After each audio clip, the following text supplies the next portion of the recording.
এখন মার্চ মাস, এই মাসেই শুরু হয়েছিল বাংলাদেশের স্বাধীনতা যুদ্ধ। সেই যুদ্ধে অংশ নিয়েছিলেন এমন একজন মুক্তিযোদ্ধার সাথে কথা বলেছেন আহসানুল হক। এই যুদ্ধের একজন প্রত্যক্ষ অংশগ্রহণকারী ডক্টর আশরাফ আলী টিপু, তিনি আজকে আমাদের সাথে স্টুডিওতে যোগ দিচ্ছেন। আপনাকে স্বাগত জানাচ্ছি। ধন্যবাদ আপনাকে।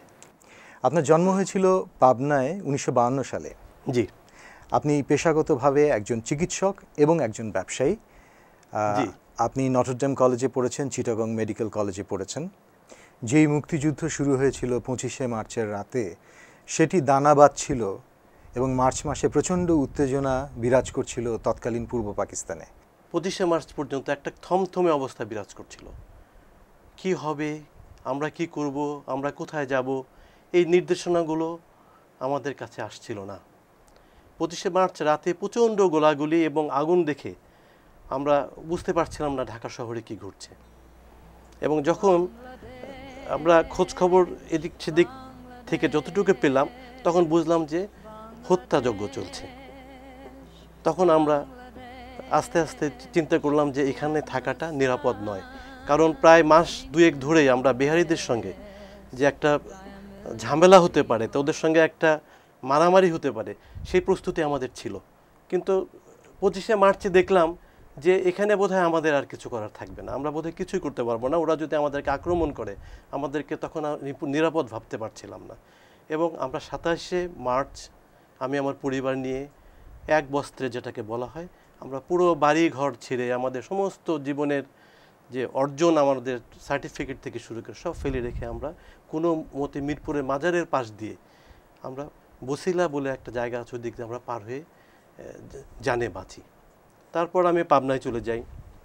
পাবনা আমার পৈতৃক বাড়ি এবং সেখানে এপ্রিল মাসের শেষে আমাদের গ্রাম ছিল এমন একটা গ্রাম, যে গ্রামের অর্ধেক ছিল হিন্দু এবং অর্ধেক কম ছিল মুসলমান। একটা নদীর ওই পারে হিন্দু বাস করত, এই পারে মুসলমানের। গ্রামটির নাম কি? গ্রামটির নাম হচ্ছে বাদাই, সুজানগর থানায়, পাবনার। এবং তারা খুব সুখে শান্তিতে থাকতো। এবং এটা একটা পাবনার একটা খুব রিমোট এরিয়া, যেখানে কোনো রাস্তাঘাট ঠিক মতো ছিল না, একটা গাড়ি ঠিক মতো যেত না। সেইখানে এপ্রিল মাসের শেষ দিকে দেখা গেল যে ছোট ছোট পাট ক্ষেত, ধান ক্ষেত, এর ভিতর দিয়ে জিপ চালিয়ে পাক বাহিনী আসছে এবং তারা গুলি ছুটছে।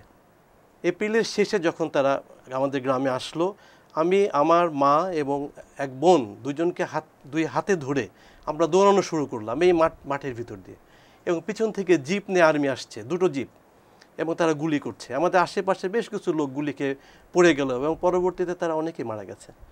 এবং আমরা কোনো রকম প্রাণ নিয়ে আমরা আরেকটা গ্রামে এসে আশ্রয় নিলাম। সন্ধ্যার সময় যখন গ্রামে ফিরলাম, আমাদের গ্রামের 17-18টা হিন্দু বাড়ি জ্বলছে এবং প্রায় 21 জনের মতো মৃতদেহ আমরা খুঁজে পেলাম। এবং পরবর্তীতে পরদিন সকালে খুব ভোরে আমার মন এত খারাপ, আমি দেখলাম যে ছোট পাট ক্ষেতের মধ্যে একটা লাল শাড়ি পরা একটা মেয়ে পড়ে আছে, রাইগর মর্টিস আমরা ডাক্তাররা বলি, যে শক্ত হয়ে যায় হাত পা। তার হাতের মধ্যে একটা বালতি, বালতির মধ্যে কিছু খাবার, ভাত, ওটাই নিয়ে সে দৌড়াচ্ছিল এবং তাকে ওইভাবে গুলি করে হত্যা করা হয়েছে। ডক্টর আশরাফ আলী, আপনাকে অসংখ্য ধন্যবাদ আমাদের স্টুডিওতে এসে আমাদের সাথে সময় দেওয়ার জন্য।